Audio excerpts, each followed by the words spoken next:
Welcome to Brews and Buzzwords, where we are talking about marketing buzzwords over some brews. Today, we are talking about Instagram, and very specifically, is Instagram dead?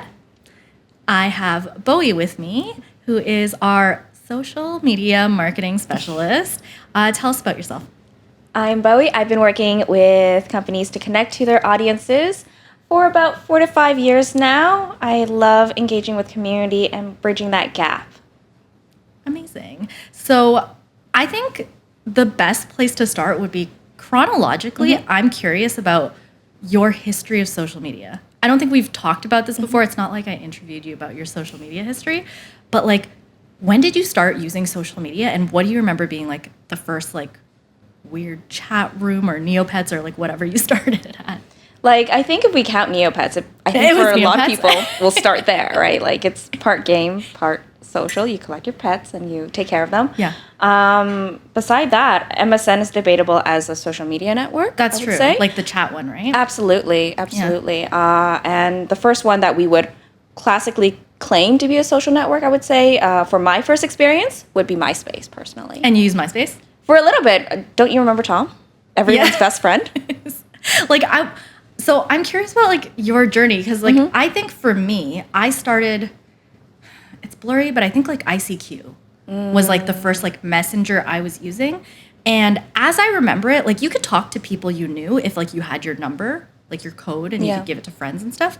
But then further to that, I think there was like other chats, like you can find strangers. And I remember at that like scary part of the internet, there was a lot like, don't talk to strangers, because there was like a Yahoo chat forum too, where you could find people with similar interests.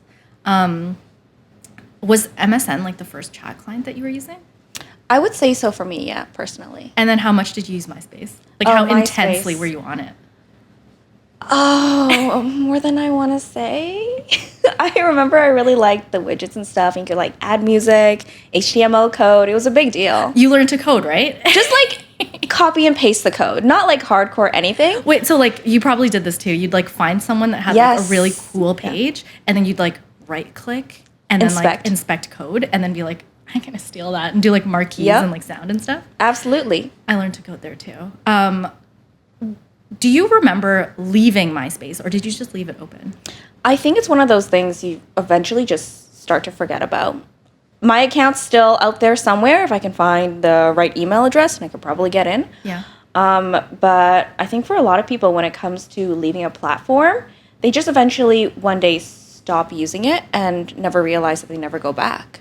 Right. So you see the direction I'm going here? Like, I want to know, like, what makes us leave them? Because I think that when I like left MySpace, it was like I still had it, but then Facebook existed. No, absolutely. And so because it did, I was like, oh, this is like more exciting. And the thing about Facebook that kind of pulled me away from MySpace was that everyone actually had it, whereas MySpace, it was more strangers. I felt like I was following like weird bands and stuff, and it was like a space for, it was very like music centric. Absolutely. But Facebook was like people that you knew. So that was like kind of the competitive advantage. I think for my transition personally from MySpace, it was more towards Tumblr. Yes, I did that too. Yeah. Like it was a direct competitor in many ways, but there's just a lot more social engagement on those type of platforms. Yeah. And that was a major emergence. And Tumblogs, as they were called, were, it was more subversive. Like, I feel like there was less limits. Like, it was like, before it got bought by Yahoo or whatever, it was like, there's more like nudity, and there was more like, just whatever the hell you wanted to post there. So it was weird. No filters. There was no, hashtag no filter. Yeah. But, okay, so then Facebook, did you move from Facebook to Instagram? At the same time, I would say. So Facebook You got happened. Facebook late then, right? I got Facebook in the 7th grade. Is that late? Is that appropriate? I don't know what year you were in 7th grade.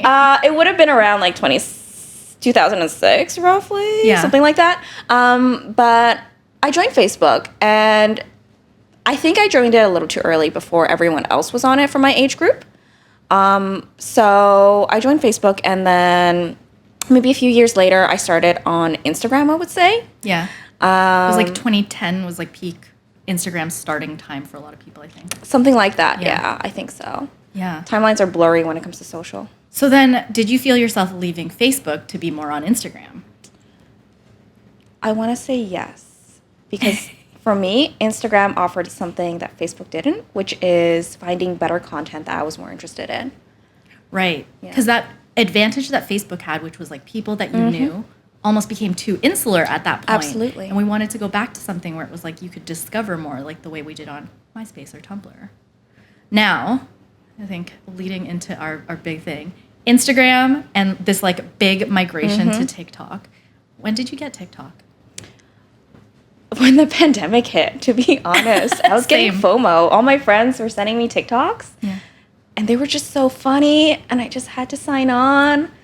And I deleted it since like I downloaded it at least 3 times because it was just so good at what it does. Yeah. I find myself doing the same. And this is like from someone who's like very Instagram-y. Like I think where you're saying you started Facebook in like 7th grade, I'm like older in that like I started on Facebook when it like first hit my university. And that was when they were like, only Harvard has it. And then they started like rolling out to like universities one at a time. So I got it like immediately. And then Instagram, I was like a little bit of a late adopter into it. But I'm like maybe a year ago, such an Instagram person.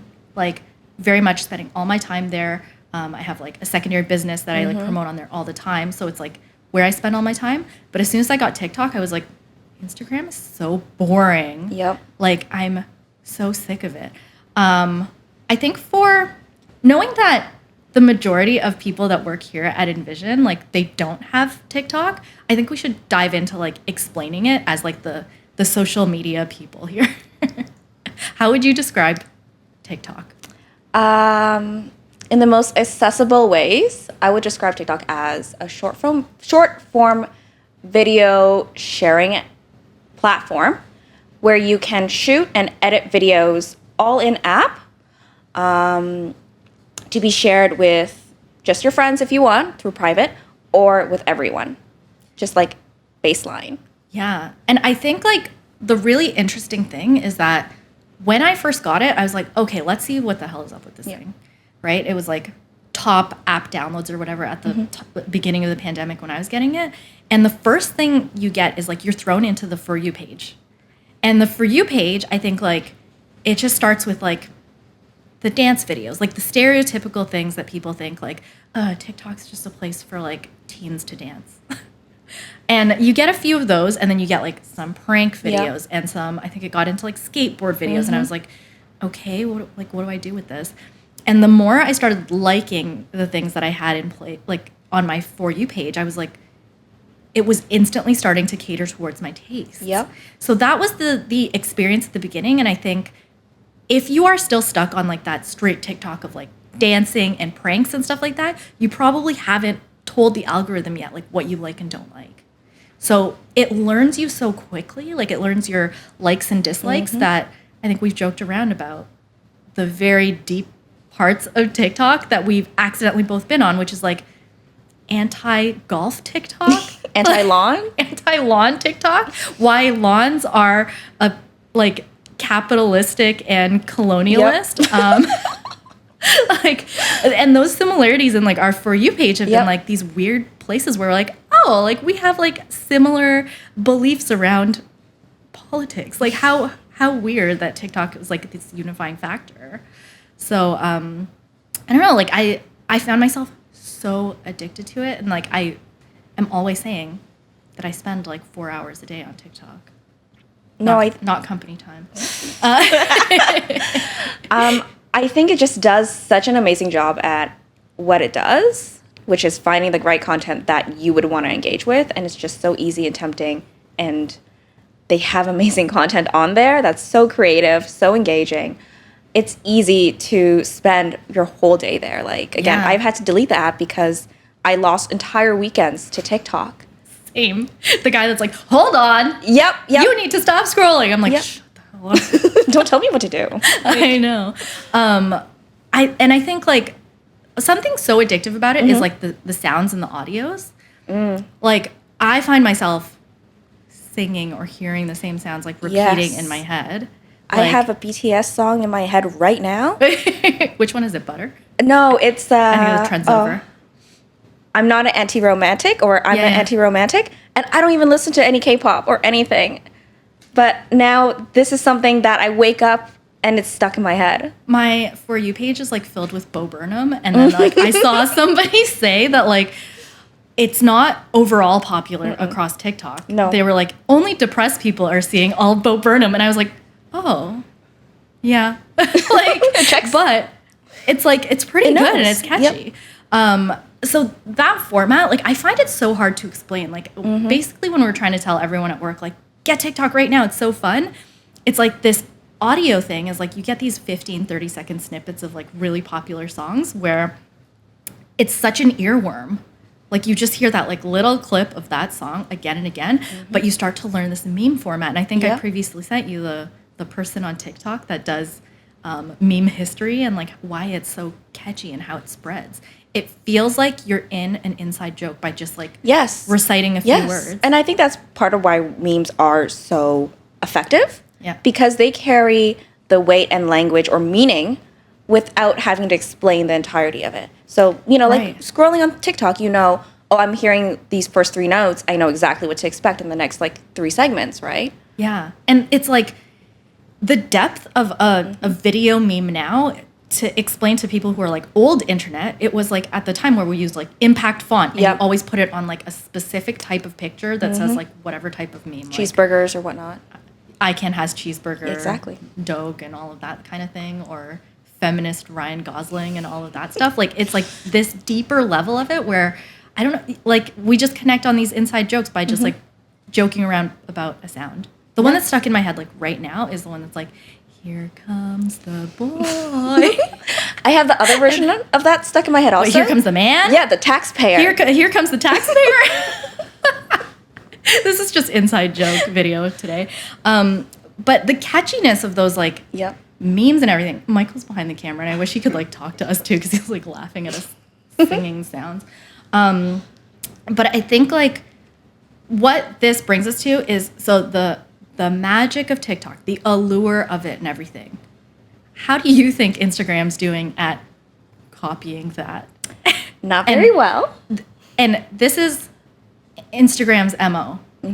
Look at what Snapchat's doing. It looks like it's really successful. Let's take Snapchat's users by making Instagram stories.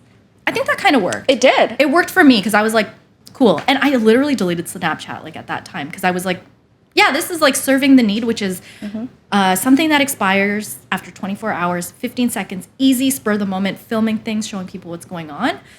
It replaced Snapchat for me. Like the fact that a lot of younger people are still on it, I'm like, okay, I kind of get it and I get the streaks and all of that stuff. Instagram now is like, hey, check out what TikTok's doing. Let's really push Instagram Reels. How do you think they're doing on that? So I just want to quickly add with Instagram, they have been doing this ever since the one successful case of Snapchat. So IGTV launched as a... Oh yeah, IGTV. What was that copying? YouTube. Oh, because they were like, I want to do videos. The full long format. Yep, so you can go up to an hour. But then they were, the initial thing that people were, I remember seeing like social media people kind of commenting on the fact that it was going to be the first app that popularized, what's this called? Vertical videos. Vertical videos rather than horizontal.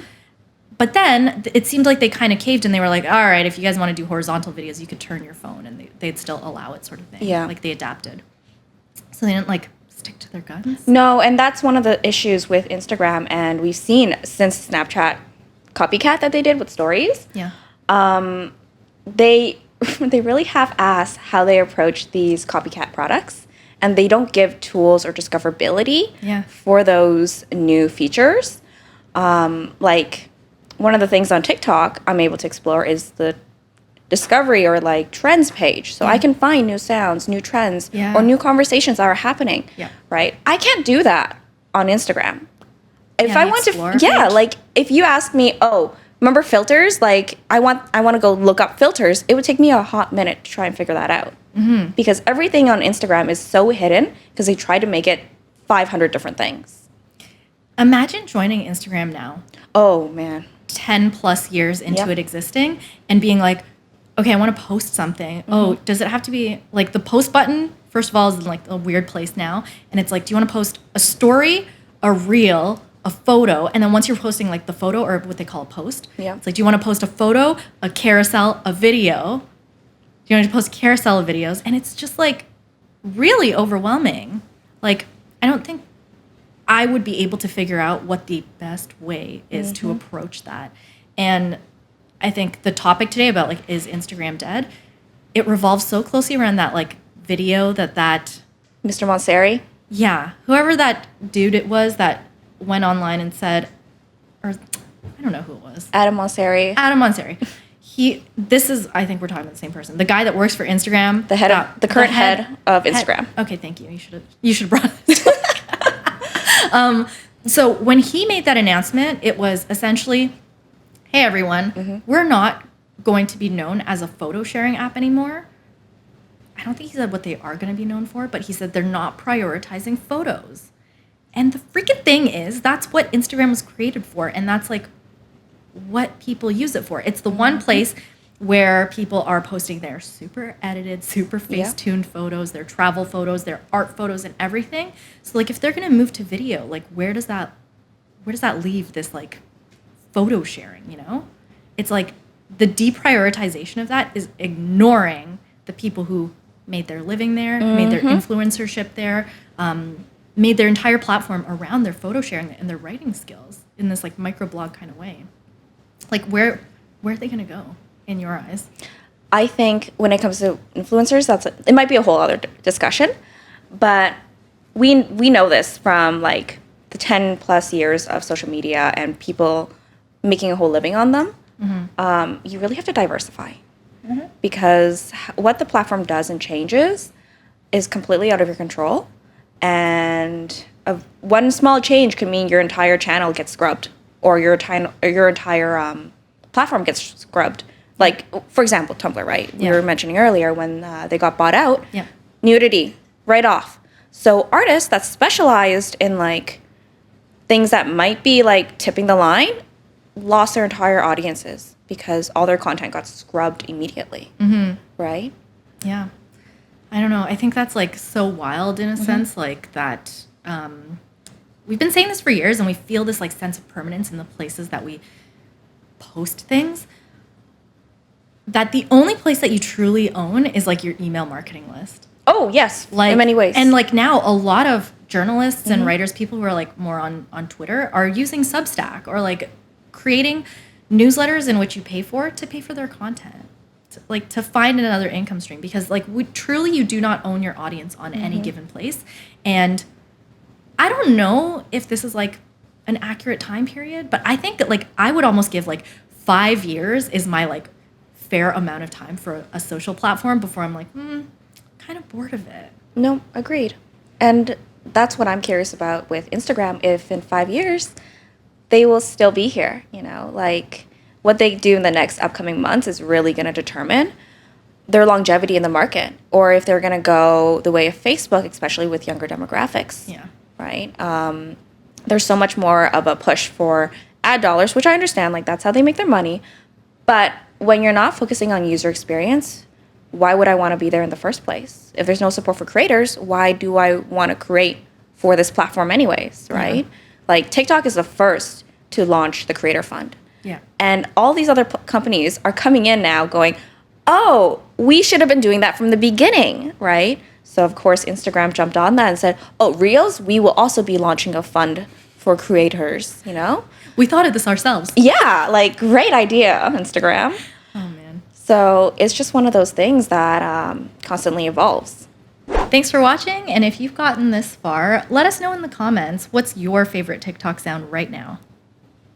So, Instagram, I feel like this is like the big app right now where a lot of businesses are like, I gotta be on there, right?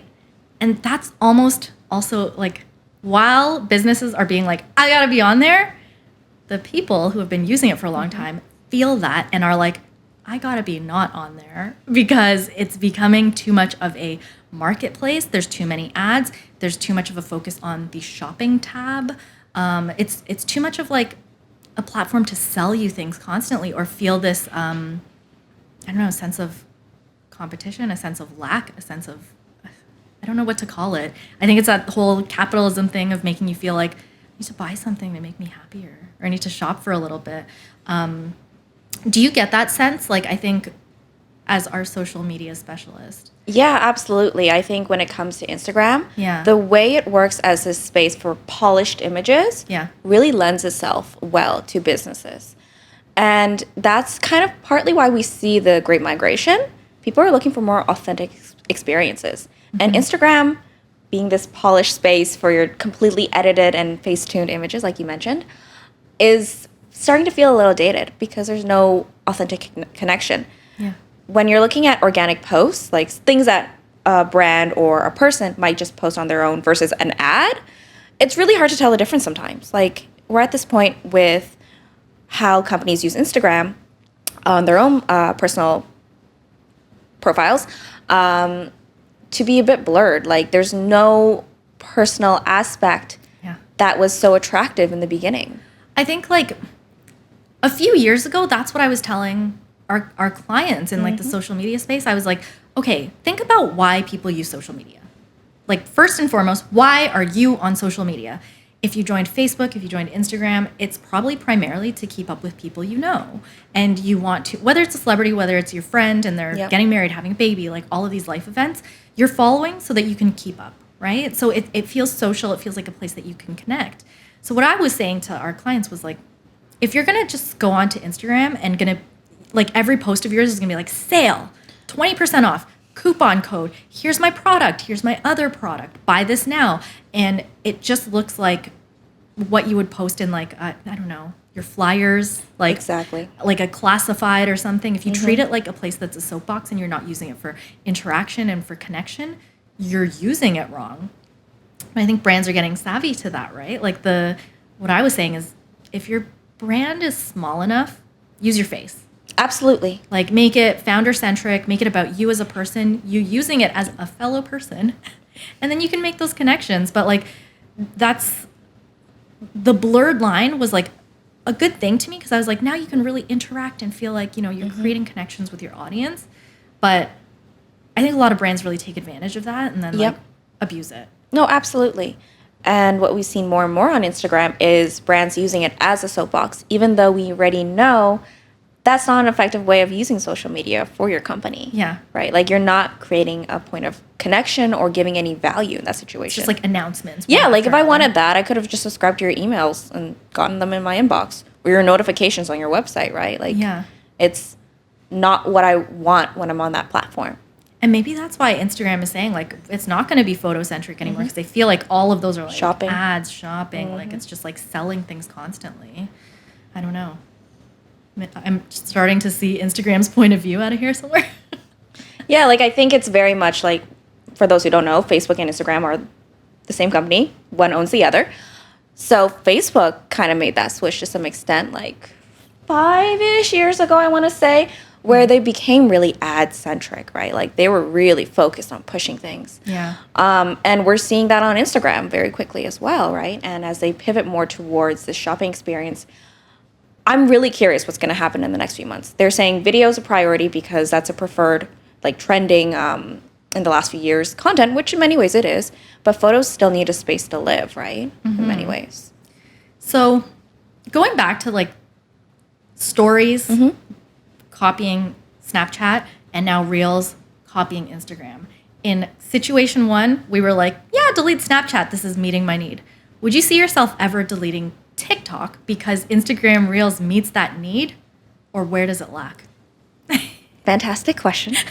Okay, first, the thing with Snapchat, okay, the reason why stories work so well is because stories are photo-based. They integrate well, and you want to see things that you're subscribed to, right? Just like on Snapchat, you usually have to subscribe to something first. Like, of course, there's the odd thing here and there, but you need to subscribe to it overall, and it tends to be photo-based, right? Yeah. Not to mention, it's all there at the top, really accessible when you need it. all these other things that Instagram has tried to copy, like Reels, like guides, or all the shopping stuff. Yeah, guides. No one remembers guides, but that was their attempt of like microblogging meets Pinterest. Oh God, I've made guides. Yeah, you know, and like no one uses them because there's no discoverability, there's no support, there's no tools. Oh, you can't even link to guides either. No, like, it's kind of like, it's its own little tab, and where are you going to find them? You never see them on the Discover page, right? So Instagram has this interesting thing where they're so spread thin. They don't have any proper support for all these additional features that don't integrate well to that user experience. Yeah. I'm not going to delete TikTok because TikTok knows what it's for and what it's about. And they focus solely on making that one experience the best experience. Right. I think in Reels, like, why it's so cringy and it doesn't work is first, everyone was like, okay, TikTok copycat, I'm going to take my TikToks and I'm going to put them on Reels. So first and foremost, when people were exporting them and throwing them on there, it created this environment where everything had a TikTok stamp. So then Instagram, to stop that, was like, we can detect that stamp and we're going to like deprioritize it with our algorithm, so stop doing that. So people had workarounds and stuff to better download their TikToks and throw them on there. But when they're doing that, there's this, I don't know if you've ever uploaded Reels, but like you can look for a sound or you can create your own. Yep. And because it doesn't have any of those weird creative sounds that have been made on TikTok, they create a new sound that is like by you. And so then you can't click on the sound to see all the videos that were made with that sound. So all the sounds are under like different categories. And I found that like a really broken experience compared to what I like to see on TikTok, which is sometimes I will click on a sound or an audio and see everything under there to see like how creative people are being. Yep, I think that's a major gap in the experience between TikTok and Instagram. Yeah. Because those memes and that, like, I guess, audible language. Yeah. I don't know, musical sound language doesn't translate when those tools aren't in place, right? Like, again, we were talking about memes. There's a language and meaning that gets carried. That's not translating well into Reels because it's not unified. And I completely agree. Not at all, because even our example of like, here comes the boy becoming, here comes the man. When that person said, here comes the man, here comes the taxpayer, another person, a musician, duetted and did a little bit of music with it. And then I saw another one where a person was like doing a recorder, like a flute type instrument.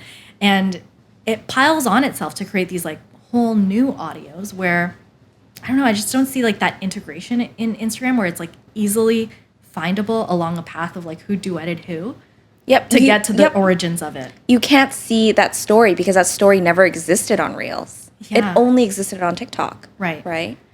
And they've tried to create that area where it is like kind of a For You page. Like once you click one reel, you can just endlessly scroll reels. I never know how to find it until I like click on a reel. But it still doesn't really know you well. No, it doesn't pick up at all. Yeah. Absolutely not. And that's probably one of the bigger issues with Instagram Reels. It doesn't know what you like. In Instagram in general, they're so focused on trying to push all these... What they want in front of you. Exactly.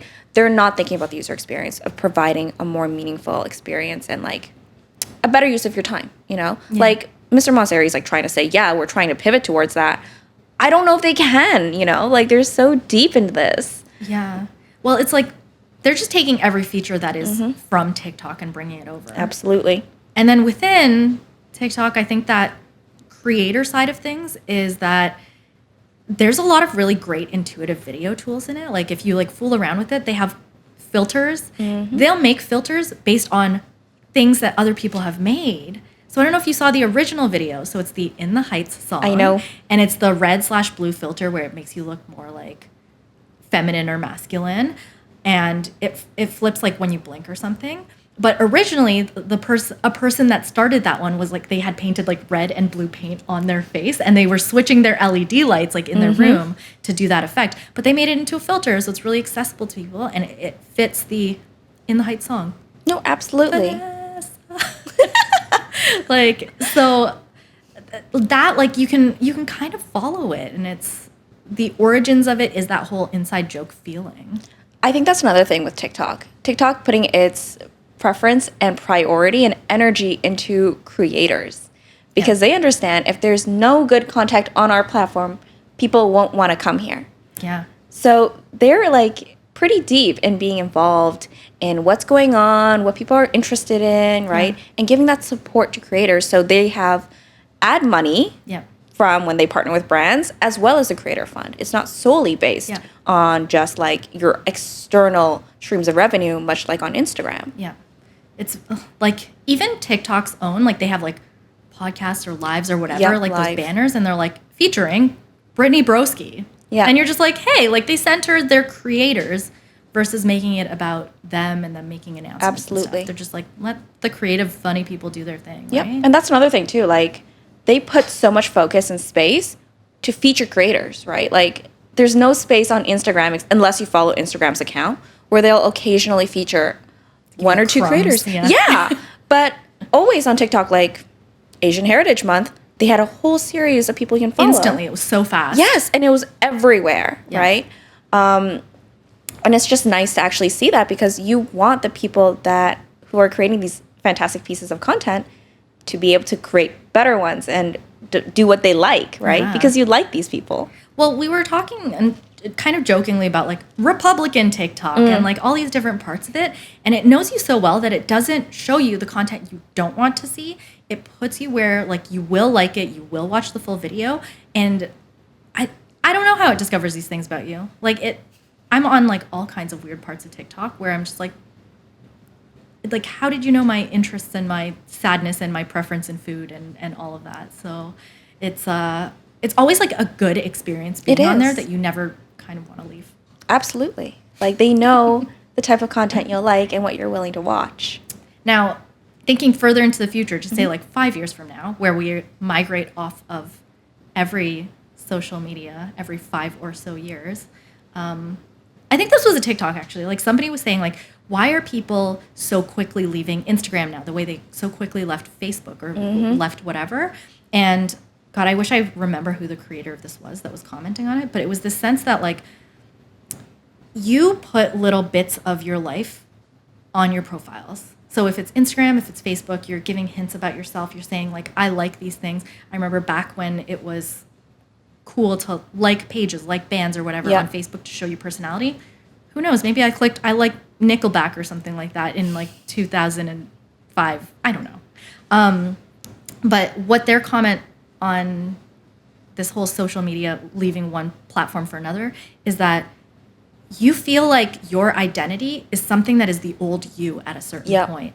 And like the people that know you for that platform don't know you anymore because as a person, as a whole person outside of it, maybe you don't like that band or like that thing or like the pictures and the albums that you previously put on there.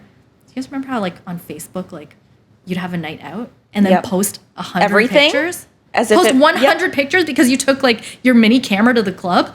It was like, I hid all of those albums because I'm like, oh my God, like what am I doing?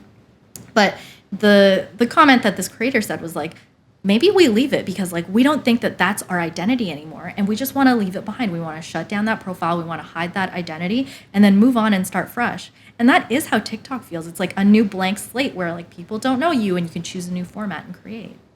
For me, that's exactly why I ended up on Instagram a bit more because my Facebook was not a representation of who I was and who I became. Yeah. But Instagram provided me a space to connect with everyone again, but on my like own new terms without all that history. Because when I joined Instagram, I was in university. I was transitioning from high school to university. Yeah. And I got really into it because all of a sudden I'm making connections and learning about all these wonderful people. But you can't do that when you have all this old, I guess, digital baggage to carry. It's too much work to completely overhaul it. It's impossible. Yeah. I think like as a millennial, I felt like your Instagram feed was something where you like collected and you continued to collect, and it was like hundreds of posts over time of like, you know, a record of all of that stuff. It's an archive. And it was like totally kept as an archive. And then before there was the archive function, I remember seeing younger people, maybe they were Gen Zs, millennials, whatever, deleting everything. And then like just one day starting from a new account and being like, this is my new aesthetic now, or this is my new theme that I'm trying out or whatever. And they would delete it all. And I was like, holy shit, like that's bold. You deleted all your comments, your captions, your everything. Like that I think is so valuable. Like content is valuable, right? But it was just like a clean slate, and they would do that every once in a while. And I was like, huh. That was like before Snapchat times, because I was like, who would get rid of content? I know. It's a lot of work that you put out there. Yeah. So I'm curious, and I like want to talk about the subject of TikTok for businesses or brands. I think the way that we work and offer services in social media is we'll tell you what platforms that you should be on. And we'll make that best recommendation based on the industry that you're in, who you're looking to target, what your goals are, you know, whether it's just like branding, like growth, like sending leads somewhere. And we have never really made the recommendation to be on TikTok. And it's like, it's so new, it's so organic, and I feel like brands miss the mark big time on there, like a lot of the time. Is there room for brands to be on TikTok in a way that works for them? I think there absolutely is. And I've already started recommending to a lot of our clients, just make it, because 5 years down the line, we don't know where TikTok is going to be. It's clearly going to stay for a while. Like you mean just sit on the handle at least, sit on right? the handle, set up your account. It can at least just exist, right? You don't have to worry about it down the line. But there is absolutely a space for brands. But the biggest thing is brands need to be making TikToks, not ads. So they need to be making content that gives value and makes sense for the person opening up that platform, right? Yeah. Good examples is like NBA. They have a really great TikTok, you know, where they're posting like things from the past are kind of funny, engaging, you know, you learn something, or it's just like a cute moment, right? Yeah. Or Washington Post, where they create their own content. And to be fair, Washington Post has always been like on it. Yeah. They've been very active back in the day with Snapchat, and I think maybe even Vine. But they understand the power of these. Talk about Vine earlier. Vine is a whole other fun thing. Yeah. Vine was like TikTok, but 6 seconds, kind of. Vine energy. Yeah. Fun times. Washington Post is like really good on there for a brand. Like they really understand how to like distill information and like throw it into like that format specifically. But they have a guy that is like the face of that account. Same with NPR's Planet Money. Yes. With his like green screen effects. His weird like vintage sweaters, and he's just like kind of like green screens Awkwardly. himself out and stuff. But packs a punch, like a lot of information. And then we lie to each other and say, "Did you listen to this episode of Planet Money?" But we just saw a TikTok about it. Same thing. But, yeah. But that's another thing. Like, I think for brands to be successful on TikTok, it really helps when they're creating the content. Right now, at least, with how the environment's going. Yeah. There's this one tool you can use, well, not tool, but tactic you can use, where you're turning your staff into influencers in their own right, in some sense. And that's how you can create that more genuine connection. I think it's Nice Cream or Sweet Cream, one of these ice cream companies, they did the same thing. And they're doing fantastic on TikTok because they're able to make that personal connection. That's interesting because, like, I think I worked as a social media manager as well before, and it's like there's this line of like where a brand wants you to either be the anonymous entity the that royal speaks on your behalf, and you are never really seen, or you don't really speak on behalf of it. And now there's this whole other thing where there's a lot of platforms out there that specifically hire a creator that already is familiar with the platform, already does a lot of stuff, and then takes them and makes them a part of it. Like they work for me. So like I follow Hello Teffy, and she just talks about like gossip. She did a recent series on like Brangelina. Like, so it's like gossip type stuff. And InStyle, they just use her. They're like, she works for InStyle now and she makes their TikToks. So it's like a very natural connection there of like a creator that already has a platform, already has a voice that resonates with your audience. And just paying that creator, because it's like a perfect union of someone that already has all the skills that they need without having to, how do you teach the format of TikTok, right? Like you just got to know it. I think that's with a lot of social media platforms, because each of them have their own ecosystem and understanding. Like one of the biggest things I mention a lot is you have to consider the person's mindset when they jump in. Because look, even if you look at Facebook and Instagram, completely different audiences. Make an even further jump between like TikTok and LinkedIn, even further audiences, right? Like the person going on LinkedIn is going to be completely different than the person going on like Facebook, for example. Even if it is the actual same person, the mindset's different. Right. What they want to engage with, it's going to be different. Yeah. So if you're never considering that, your content's always going to flop, right? So I think that's part of it. Actually, I'm really curious. What's the platform you guys use the most? If you want to comment down below.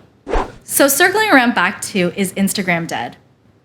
I think we've got to look at history, and that's what we've kind of focused on in this talk. Our history of social media usage, now that, you know, social media has actually been around for decades, right? Decades? Yep. From our experience, is Instagram dead? And can we look at Facebook as an example of that? Like, what are your thoughts? I think Facebook is a great example of that. And the main reason is that Facebook might feel dead to some certain communities, but it's still thriving in a lot of certain circles because of its mostly community features, as well as keeping up with certain people who are really active. So, for example, Mom Facebook is like happening and popping. Yeah. They're connecting, they're Groups. educating. Yeah. Groups, absolutely. Groups are really powerful. They're educating each other, they're supporting each other. And okay, in hand lettering, I know there's a lot of communities that share tips and their progress and education and learning together, right? Yeah. So Facebook definitely isn't dead. If you even think about the Messenger app, I still use the Messenger app. Same. All the time, every day. So it's a great product that's an offshoot of Facebook. Absolutely. You gotta have an account to have it. Absolutely. And when you look at global numbers, Facebook users are still in the top like 3, you know. Instagram isn't as close, you know. I think the only platform that beats Facebook or potentially beats Facebook in Canada is YouTube. Yeah. Because of just accessibility. But we can tell from Facebook, it's clearly still thriving just by the sheer numbers of monthly average users, as well as these particular communities are still on it every single day. And I think even when we're posting for our brand, our brands that we work with, there's still a lot of Facebook engagement because people still know you. They still feel that sense of community. So is Facebook dead? The answer is like, depends on who you talk to, right? So there's still people there. So extending to, is Instagram dead? The same answer? Yeah, I would say like Instagram, it will still be there for a lot of particular communities, you know. When we look at travel, it's still going, right? We look at older users, they're still on Instagram. They love it, you know. It's possible that they can start sharing the same demographic as Facebook.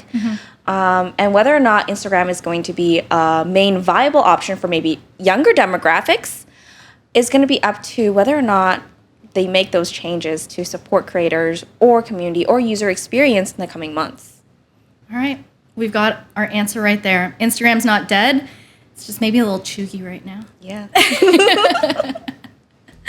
So if you stay till the end of this, thank you so much for watching.